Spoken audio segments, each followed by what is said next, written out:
Hello. हाँ, hello. Disconnect हो गया था। हाँ सर, वो कस्टमर को सर अपना जी अपने तरीके से अपना काम किया और कंपनी के ऊपर सारी लायबिलिटी आ गई। नहीं तो बीच में क्या हुआ नहीं वही हुआ। वही जो धोखा किसके साथ हुआ है, जिसे लोग धोखेबाज बता रहे हैं, धोखा उसके साथ हुआ है या उसने धोखा दिया है? आप खुद देख सकते हैं सामने से।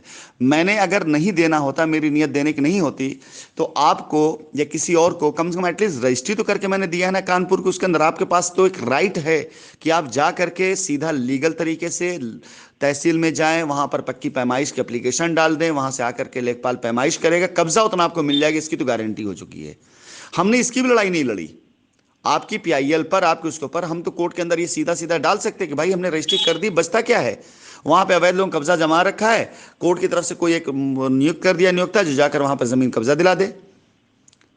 आपका मामला सर तो मेरे। जितना भी सर जितना भी रजिस्ट्री किया है ना सर, उसका एक भी केस नहीं किया है मैंने।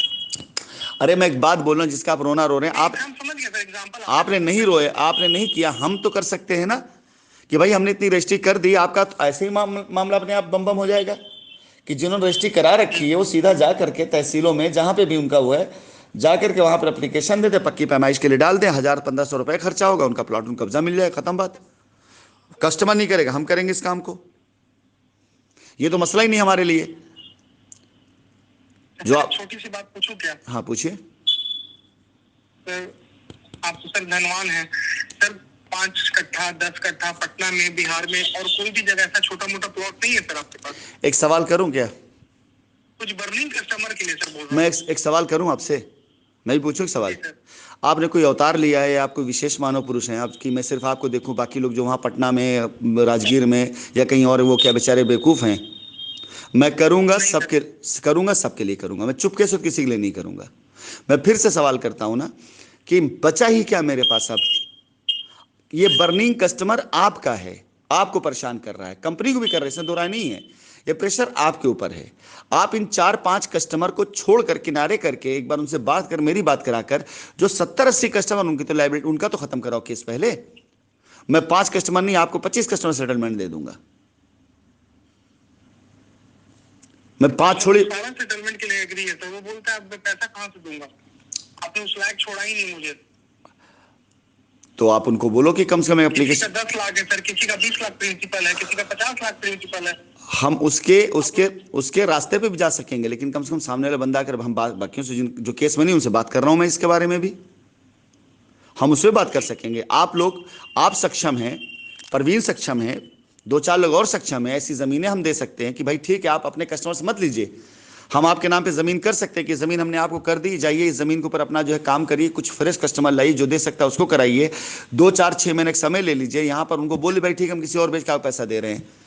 मान लो जैसा भी एक लीडर, एक लेडी थी, उनका हम करने वाले थे कि मानो 5 करोड़ की आपकी लाइबिलिटी है, मैंने आपको 10 करोड़ की, 8 करोड़ की जमीन दे दी कि भाई भास्कर, ये 8 करोड़ 10 करोड़ जमीन है, 1-1.5 करोड़ रुपये खर्चा होगा इसके अंदर डेवलपमेंट के लिए, बाकी पैसा कंपनी का है, कंपनी पैसा पीछे डालेगी। आप इसको अपने कस्टमर किसी को दिखाई, जिसकी मर्जी लेगा, नहीं मर्जी नहीं ले, कस्टमर होगा उसको आप पार्शियल पेमेंट लीजिएगा, बाकी किसी आप फुल लीजिएगा। 2-4 आप कस्टमर दिखा सकते हैं कि भाई देखो ज़मीन मेरे पास आ गई इतनी वैल्यू की, हमें काम करने, हम बेच करके दे देंगे। कुछ ना कुछ तो करना पड़ेगा। अब कोई ये सोचे कंपनी का ऑफिस बंद करा दे, बैंक अकाउंट सीज करा दें, सारा सारा कंपनी बदनाम कर दें, कंपनी की जमीन और रजिस्ट्री बंद करा दे, उसके बाद आप वहां से बैठकर हमसे रास्ता मांगे कि हमारे बर्निंग कस्टमर उनको दे दो, क्यों करूंगा यार मैं क्यों करूं? मुझे बताओ ना। मेरे ऑफिस खुले होते, दमदारी से मैं कहता हाँ बिल्कुल हो जाएगा भास्कर, चिंता मत करो, जो अपना हिसाब किताब दो ऑफिस के अंदर, अकाउंटेंट को लिखवाओ, मैं बना के देता हूँ। मेरी ज़मीनें चल रही होती, मैं तब भी कहता कि हाँ भास्कर ठीक है, चलो हम आपको वैदिक विहार पे देते हैं, आपको हम ताशी भी दे देते हैं, मुजफ्फरपुर में दे देते हैं। देखो, जो जैसे मैंने भी कस्टमर राइट बताया ना, वैसे मेरा भी राइट है। जो पैसा मैंने दे रखा है किसी ज़मीन पर, उस पैसे, उस ज़मीन को जिसकी रजिस्ट्री करा चुका हूँ, उसे वापस ले लेना मेरे बाएं हाथ का काम है। बट अभी हम वो लड़ाई लड़ने नहीं जा रहे हैं। कहा नहीं ज़मीन मेरे पास में, झारखंड में ज़मीन मेरे पास में है, अभी मैंने रजिस्ट्री नहीं करी है, लोग वहाँ कब्जा किए बैठे हुए हैं। पटना में ज़मीन मेरे पास में, अभी मैंने कोई लड़ाई नहीं करी। मुजफ्फरपुर ज़मीन मेरे पास मौजूद है। इसके साथ साथ आपकी सासाराम ज़मीन मेरे पास में, आपके आसपास क्षेत्र में ज़मीन मेरे पास में है। आप 5 करोड़ बात कर रहे हैं, 50 करोड़ माल मेरे पास में है आपके क्षेत्र में। एक बड़े से केक का एक छोटा सा टुकड़ा काट खाली आपको देने, लेकिन मजबूर तो आप लोगों ने कर दिया ना। मैं क्या किया हम सर? आप बात नहीं, मैंने हम अपने भाई कस्टमर को जाके एसोसिएट, किया सर। कस्टमर एसोसिएट की बात कर रहा हूं। आज जो कस्टमर मुझसे रास्ता मांगता है, उस कस्टमर को अपना माइंड सेट अलग करना पड़ेगा, चेंज करना पड़ेगा। अगर नहीं चेंज करेगा तो ऐसे ही लोग उसको लूटते रहेंगे और कस्टमर लूटता रहेगा और कंपनी एफआईआर करता रहेगा, और कंपनी का जो फाइनल डिजास्टर था सब हो चुका है। अब कुछ ऐसा नहीं बचा है, कोई ऐसी चीज नहीं बची जिससे कंपनी वो हो। सपोज करो कि अगर किसी एक मामले में कस्टमर को, उसको एसोसिएट को बेल हो चुकी है, या कंपनी मैनेजमेंट कोई बंदा उसको बेल हो चुकी है, आप एफआईआर उसी सेक्शन एफआईआर फिर बेल लेकर बाहर आएगा वो। जी। आप लोगों के सबसे सुपर सीनियर नितिन जायसवाल थे, उनकी अरेस्टिंग हुई थी, बेल पे बाहर आ चुके हैं। अब नाम अगर डालेगा, कोई भी नाम डालेगा, पूरी एक चैन जाएगी, लेंस जाएगा, तो फिर बेल लेकर बाहर आ जाएंगे वो। जी सर। क्या मिले कस्टमर को? आपको एक घटना बताता हूं, मुझसे कल परसों बात करी, एक लीडर ने बात किया बनारस के, और उसने जब बात करी, उसने जो बात कही, वो सामने वाली पार्टी की बात गलत भी नहीं है। उसने बोला डॉक्टर अमिताभ साहब को, उसने जो उनके अकाउंट के अंदर करोड़ रुपए दिए थे, उस करोड़ों रुपए की वजह से जाके जब डॉक्टर साहब मिला, वो उसने उससे बोला कि डॉक्टर साहब आपको पैसे दिए गए थे, आप अपना जो अकाउंट पैसा वो तो हमें दे दीजिए, बाकी हम कंपनी का अपना देख लेंगे, कंपनी पे जो कर लेंगे। तो डॉक्टर साहब ने जवाब दिया कि भाई साहब मुझे तकरीबन 1.5-2 साल हो गया है जेल काटते काटते, बहुत होगा 1.5-2 साल और काटूंगा जेल, बाहर आ जाऊंगा तो पैसा क्यों दूंगा आपको, सजा काट के आऊंगा तो। ये तो लोगों का वो बन चुका है, माइंडसेट बन चुका है। अब पैसा दिया उसने डॉक्टर अमिताभ को, जवाब दिया डॉक्टर अमिताभ ने, मुकदमा डाले किसके ऊपर? वो कंपनी पर। कंपनी को।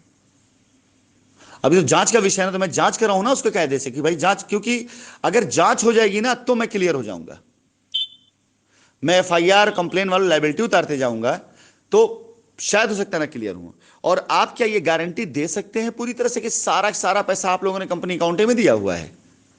कुछ पैसा आपने कैश में भी दिया होगा। सर पटना के ऑफिस में दिए हुए हैं सर, लखनऊ ऑफिस में भी जाके दिए हैं सर, बहुत बार आपको भी मैं दिया है सर। मैं ये नहीं कह रहा, एक मिनट, आप मेरा सवाल नहीं समझे। आपने पटना के ऑफिस, देखो मेरा सवाल इसलिए नहीं कि मैं आपको कहीं से इस सवाल में वो करना चाहता हूं, मेरा एक सवाल ये है, उसको समझिए। आपने जिन पैसों को बैंक में ट्रांसफर किया, बैंक टू बैंक, वो पैसे खड़े होते हैं लीगल में। आपने पटना में दिया हो, ऑफिस में दिया हो, लखनऊ में दिया हो, हमको दिया हो, काशी में दिया हो, मथुरा में दिया हो, मदीना में दिया हो, काबा में दिया हो, कहीं भी दिया हो हाथ में जाकर किसी को, सामने वाला बंदा अगर ये कह देता है कि नहीं हमें पैसा नहीं दिया है, तो प्रूफ आपका खत्म हो जाता वहीं पर। मैं ये सवाल कर रहा हूं। तो अगेंस्ट में सर कंपनी ने मुझे पेमेंट मनी रिसीव चेक दिया है सर। चलो, हम आपसे इस बात पे आर्गुमेंट नहीं कर रहे हैं, हम आपसे एक सवाल खाली आपसे किया, उसका जवाब दिए, बाकी ये तो कोर्ट में जब बहस आए तब बात आएगी ना। एक चीज पूछूं, जब इतना बात बोल दी सर, एक छोटा सा पूछ रहा हूँ सर, ये सत्य है कि बहुत सारा पैसा प्रेसिडेंटों ने लिया, ठीक है, पैसा लिए, सपोज करो सर कि मेरे पास आया भास्कर जी 10 लाख रुपए दिया, मैंने 10 लाख रुपए दे दिया, उसके अगेंस्ट में उन्होंने मुझे मनी रिसीप्ट दे दिया 10 लाख रुपए का, और मेरा जो प्रॉफिट और प्रिंसिपल का चेक होता है वो बकायदा मुझे प्रॉपर मिल गया। ये सत्य है कि डॉक्टर प्रवीण हो चाहे अमित हो या जो भी हो, ये लोग गलती, चोर तो नहीं है, जो भी है तो गलती इन्होंने कभी नहीं किया आपके साथ, लेकिन ये क्यों हो गया सर? तो क्या इसमें मैं एलिजिबल नहीं हो सकता? मैं आपको एक लीगल जवाब देता हूं, एक लॉजिकल जवाब देता हूं। लॉजिकल आप अपनी जगह सही हैं, बिल्कुल लॉजिकली आप अपनी जगह बिल्कुल सही हैं, लेकिन ये लॉजिक तब लागू होता है जब व्यवस्था प्रॉपर चल रही होती। आपने हमें भी पैसा क्यों दिया था मेरे हाथ में ला करके, और आज आप रो रहे हैं या कस्टमर आपको परेशान कर रहा है, क्यों? क्योंकि कंपनी चल रही थी, व्यवस्था चल रही थी। जब एक व्यवस्था चल रही होती है पूरी तरीके से, तो उस व्यवस्था में कोई भी चीज लॉजिकली अगर वो प्रूव हो जाती है तो वो एक्सेप्ट कर ली जाती है कि हाँ नहीं यार बंदा सही कर रहा है। लेकिन जब कोई चीज चली जाती है लीगल पे, और लीगल में जाने के बाद चीज लीगल आ जाती है, तो फिर वहां पर लॉजिक खत्म हो जाता है। फिर वहां पर सिर्फ और सिर्फ और सिर्फ एविडेंस, प्रूफ और डॉक्यूमेंट्स चलते हैं। दूसरी चीज, कोई भी वेबसाइट आप ले लो उठा करके, उससे जनरेटेड कोई भी पेपर, कोई भी डॉक्यूमेंट्स जो किसी ऑथराइज्ड ऑर्गेनाइजेशन से रजिस्टर्ड हो, लाइक आपका ये ले लीजिए जो IRCTC का होता है, जो जिस पे आप टिकट बुक करते हैं, वो हो गया।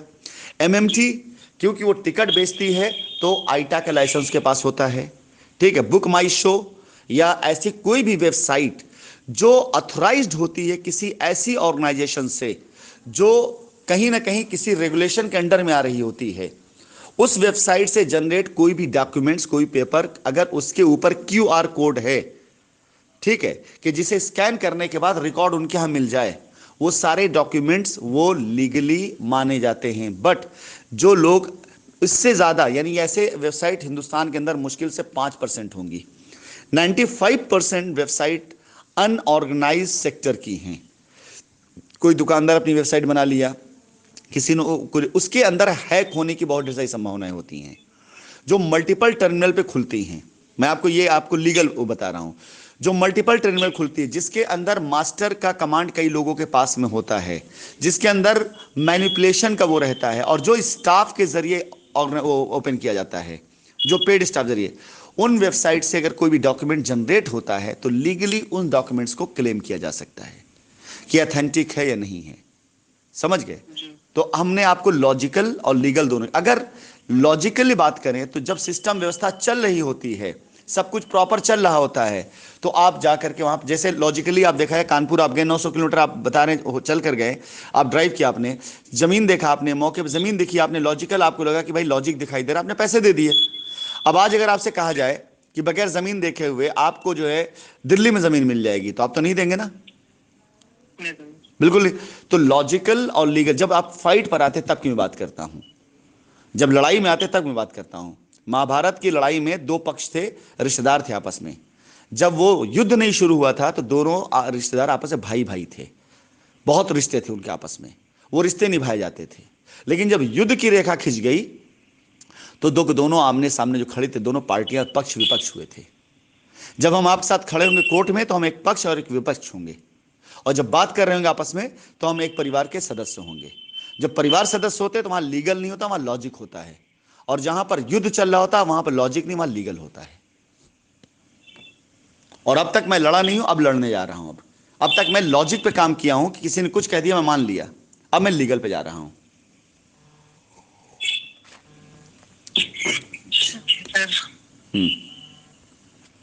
मैं क्या बोलूं सर?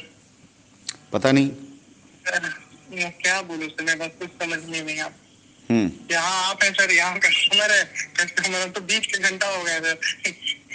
अपनी सोल्यूशन उस हिसाब से दे नहीं पाएगी और कस्टमर बोलता है मुझे पैसा चाहिए या भैया 100%। एक मिनट, हाँ जूम लिंक ऑन कर दो, मैं बस आ रहा हूँ उसके ऊपर, ऑन कर दो जूम लिंक, और बाकी प्राइवेसी सारे वो लगा देना, सिक्योरिटी सारी लगा देना। ठीक है सर। चलिए बस खाली इतना कहना है कि देखिए, मैं भी तैयार था और मैं भी तैयार हूं, मैं भी तैयार रहूंगा। सबसे पहले मेरा बिजनेस लॉजिकल हुआ, ठीक है, उसमें आप सब लोग को विश्वास मिला। नंबर 2, जब कंपनी को लोगों ने भगौड़ा साबित करने की कोशिश करी तो मैंने टेक्निकली आपकी लायबिलिटी खत्म करने की कोशिश करी। टेक्निकली मतलब कुछ पार्ट लेकर के जमीन दे दूं, बाकी ज़मीन रजिस्ट्री करा के डेवलपमेंट कर दूं। मैंने बहुत फाइट किया 3 सालों तक, बहुत चीज़ें सब्र करी। आज खून के अंदर उबाल इसलिए नहीं आ रहा है कि हाँ किसी से मुझे कोई लड़ाई लड़नी, बल्कि इसलिए आ रहा है कि लोगों ने मुझे इतना चीट किया 3 साल में। जितना लोगों ने कंपनी पर आरोप लगाया वो पूरा का पूरा चीटिंग कस्टमर साथ या सिर्फ मेरे साथ थी, और किसी साथ नहीं थी। तो आज वो टेक्निकल तरीके से आपकी लायबिलिटी खत्म करने का भी दौर चला गया, अब बचता है लीगल का। लीगली जो लोग लीगल में हैं उनके साथ मैं लीगल ही बात करूंगा, जो लीगल में नहीं गए हैं उनके लिए मैं सर्वत्र निछावर कर दूंगा अपना, मैं सब कुछ निछावर कर दूंगा उनके लिए, जो रास्ता होगा बना के दे दूंगा। लेकिन कंडीशन पर किसी प्रकार से मैं काम नहीं कर पाऊंगा। भास्कर, आप अपने कस्टमर्स को ये मैसेज दे दीजिएगा, आपसे मेरी बातचीत हुई है, पूरा मैसेज दे दीजिएगा, ठीक है। उनको ये पता चल जाना चाहिए कि एक्चुअली कंपनी क्या कह रही, क्या चाह रही। क्योंकि जब मेरी आवाज ही नहीं पहुंचेगी कस्टमर तक तो कस्टमर तो मुझे वही समझेगा जो लोग उसको समझा चुके होंगे। जजमेंटल बन चुका है कस्टमर आज की तारीख में, उसको लगता है कि राशिद जी ने ही गलत किया है, वो जजमेंटल बन चुका है। और आज जब मैं किसी के पोल खोलता हूं तो मेरे खिलाफ खड़ा होता है। क्यों खिलाफ खड़ा होता है? मुझे क्यों नहीं जवाब देता है सही तरीके से कि हाँ उसने गलत नहीं किया है? मुझे जवाब देना। आज अगर किसी पोल में खोलता हूं कि भाई फलाना फ्रॉड किया, फलाना गलत किया, तो मुझे उल्टा आकर सोशल मीडिया पे मेरे बारे में उल्टा बोलेगा से यार 3 साल तक तुमने चूस कर खाया, तुम लोगों ने सब कुछ किया, कस्टमर से पैसा लिया, आपको क्या लगता है कि आप 900 किलोमीटर ड्राइव करके आए, आपके जो बाकी सीनियर थे ड्राइव करके आए, क्या उन्होंने सारे पैसे अपनी पॉकेट से लगाए होंगे क्या? इस बात को आपने धीरे से क्यों कहा? सही बोलने सर, जो देखा नहीं उसको जोर से नारा लगा कह रहे हैं कि कंपनी भाग गई, और जो आपको प्रूवन है आपके सामने उसको वो धीरे से सही बोलने सर। जिन लोगों ने आपको सर्विसेज दी, जो आज मेरे बारे में कहते कि भाग गई, तो वो साइट पर खड़े होकर के जब आपकी सर्विस दे रहे थे, आपकी बात सुन रहे थे, ड्राइव करके आ जा रहे थे, तो क्या वो पेट्रोल, वो डीजल का खर्चा अपनी पॉकेट से खर्च कर रहे थे? क्या होटल खर्चा अपनी पॉकेट से कर रहे थे? क्या अपना 2 दिन, 3 दिन, 4 दिन, 10 दिन जो भी समय दिया लोगों ने, फ्री में दिया होगा क्या? सही बोल रहे हैं सर। ये सच्चाई जिस दिन कस्टमर चली, और ये पैसा उससे भी बड़ा पैसा है जिस पैसे का आरोप कस्टमर मुझ पे लगा रहा है। अगर 10 लाख लोगों से, इस बीच में 10 लाख लोग से कम नहीं होंगे पूरे भारतवर्ष के अंदर जहां पर वो किए गए, 10 लाख लोगों से आज कंपनी के बारे में पूछा जाए कि भाई कंपनी क्या है, तो उनके पास एक ही फीडिंग है कस्टमर की, इसकी तरफ से दी हुई, ऐसे कि कंपनी भाग गई। 10 लाख लोगों से मुझे लड़ना पड़ रहा है आज की तारीख में। और अगर समझ रहा हूं सर बात। और तकरीबन 100 करोड़ से ऊपर का इस बीच में 3 साल में लोगों ने गबन किया है। लोगों को एफआईआर के नाम पर धमका करके वो लायबिलिटी जो मैंने उतारी है, वो तो उतारी है। ऐसे कम से कम 50 कस्टमर, 500 ऐसे एसोसिएट होंगे जिन्होंने अपनी जमीन बेची, अपनी गाड़ियां बेची हैं, अपने घर के जेवर बेचा है और लायबिलिटी उतारी कस्टमर की। वो काउंट ही कहीं नहीं, वो भी लूट है। मैंने भी बेचा है सर। तो ये भी लूट है। 50 लाख रुपए दिए हैं। क्या करता हूँ सर बताओ? ये भी लूट है। मेरे पास ऑडियो, मेरी बहन बोल रही है मैं जहर खा लूंगी, अब क्या करूंगा बताओ? बोला ये भी लूट है भाई मेरे। इसका कोई फायदा? एक सवाल। कंपनी को बता दिए गए, कंपनी भाग गई। मानो तुमने जो है, तुम्हारी बहन ने तुमसे कहा मैं जहर खा लूंगी, उसके ऊपर प्रेशर पड़ा होगा, वो प्रेशर तुम तक आया, तुमने 50 लाख की लायबिलिटी उतारी। इसका फायदा सिर्फ और सिर्फ तुम्हारी बहन को, कस्टमर को और तुमको हुआ। इसका कोई फायदा कंपनी को तो नहीं हुआ ना? किसी हाल में कहीं काउंट तो नहीं हुआ ना?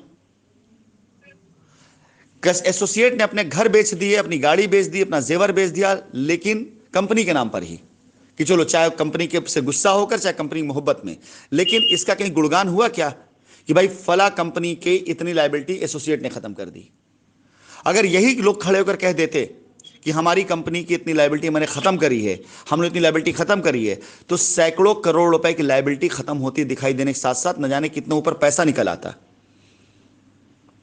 और कंपनी के जो करोड़ों रुपए आज किसानों पास फंसे हुए, वो भी ना फंसे होते, निकल आते। वो लोगों ने कंपनी की रीढ़ तोड़ दी सिर्फ अपना जेब भरने के लिए।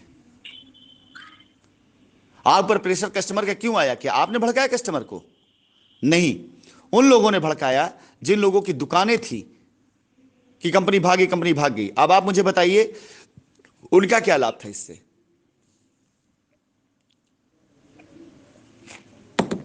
सर मैंने तो क्या बोलूं सर, 21-22 तक वेट किया कि शायद अब हो जाए, लेकिन भाई लग है सर। अगर आपकी लाइन, सारे अपने पैसे लगा करके सर, सारे अपने पैसे, 1 रुपए किसी से। अगर आपकी सुनिए, आपने कर दिया ना, चलिए अब एक और काम बात बता, क्यों मेरी जूम मीटिंग स्टार्ट होने जा रही है। आपकी लाइन ऑफ स्पॉन्सरिंग में ऊपर अमित जायसवाल भी थे? जी सर। आपने तो बाद में किया, आपके सीनियर ने पहले कंप्लेन कर दी थी कंपनी के खिलाफ में। जी मुझे मालूम है इस बात। अब जरा एक बात बताओ, दीवार तो वहीं से टूटी। अगर यही नितिन जायसवाल, आशीष सिंह, डॉक्टर परवीन, अमित जायसवाल और आप सब लोग मिलकर खड़े हो जाते अपने कस्टमर के सामने, वो भी एफआईआर ना किए होते, ये भाषा ना निकलती कंपनी भाग गई, जाओ एफआईआर कर दो, हमने एफआईआर कर दिया, तो क्या आपका कोई कस्टमर भड़कता? अगर ये 4-5 सीनियर कहीं पर अपने कस्टमर साथ बैठकर बात कर लेते कि हम लोग बात करते हैं, प्रयास करते हैं, मीटिंग करते हैं, सब करा रहे हैं, चलिए आपके लिए कुछ करके दिखाते हैं, करते हैं आपके लिए कुछ, तो क्या ये कस्टमर भड़कता? बिल्कुल। प्रवीण में तो खुद से लैंड लेके लोगों की लायबिलिटी उतारी है बाबा, जो कुछ किया इसको संवेद अगर सब करते हैं मिलकर के, डॉक्टर परवीन, आशीष, अमित, आप सब लोग मिल करके कहते भाई हम कुछ पार्ट, हमने भी जमीनें दी थी इनको, नितिन जायसवाल को, आशीष सिंह को। नितिन जायसवाल और अमित जायसवाल ने किया, कम से कम वो काम आशीष और प्रवीण ने तो नहीं किया ना सर। मैं किसी को ब्लेम नहीं दे रहा हूं, मैं एक सवाल कर रहा हूं। नितिन जायसवाल और अमित जायसवाल ने जो काम किया पहले कर दिया था। अमित जायसवाल ने जाकर के कब्जा कर लिया साइट के ऊपर, कंपनी भाग गई करके एफआईआर करा दिया। एक सवाल करता हूं कि अगर इन सारे लोगों ने मिल करके, परवीन, आप, नितिन, आशीष, सब मिल करके कहते भाई कुछ ज़मीन हम खुद से मैनेज कर रहे हैं, कुछ कंपनी से लेके दे रहे हैं, आशीष को मैंने ज़मीन दी, यहाँ की मिर्ज़ापुर की ज़मीन दी, वहाँ की ज़मीन दी, आपकी फैजाद रोड की ज़मीन दी, काफ़ी उसने रजिस्ट्री इलाहाबाद में भी करवाई, काफ़ी रजिस्ट्री उसने जो है लखनऊ, आशीष ने बहुत मेहनत करी, उसने लाइबिलिटी उतारने के लिए बहुत काम किया। अगर सब ये 4-5 लोग मिल करके सारे मेन कस्टमर से बात करते हैं कि हम लोग प्रयास कर रहे हैं, हमारी कंपनी से बातचीत चल रही है, हमारी बात सर से हो रही है, आप परेशान ना हो, हम आपका काम करके देंगे, तो शायद मेरे ख्याल से कस्टमर भी इतना उग्र ना हुआ होता और शायद मेरे ख्याल से हम और भी उसको ज़मीनें देकर के लाइबिलिटी ख़त्म कराए होते। ये करना चाहिए या अमित जायसवाल, नितिन जायसवाल जाकर FIR कर देना चाहिए? समझ रहा हूँ सर। हाँ, जो समझने वाली, मैं कहीं का नहीं हूँ सर, लेकिन आशीर्वाद बनाए रखिएगा सर, और क्या बोलूँ सर ज्यादा। चलो ठीक है, मेरी 1-2 मीटिंग स्टार्ट होने जा रही है, बाकी जो आपके वकील साहब आए हुए दुबई, उनसे बोल दिए कि मैं मुलाकात नहीं कर पाऊंगा, मेरा दिन साहब नहीं है सर, हमारे मामा जी हैं, जो भी है मामा, इसी रिगार्डिंग आपसे मिलना चाह रहे थे सर। ठीक है बेटा, लेकिन आपसे बात होगी, बहुत है, मैं मिल नहीं पाऊंगा कि मेरे आज का दिन बहुत टाइट है, बहुत फ्राइडे सैटरडे संडे मैं बहुत ज़्यादा बिजी रहता हूँ, ठीक है? कोई बात नहीं, चलिए चलिए, खुश रहिए।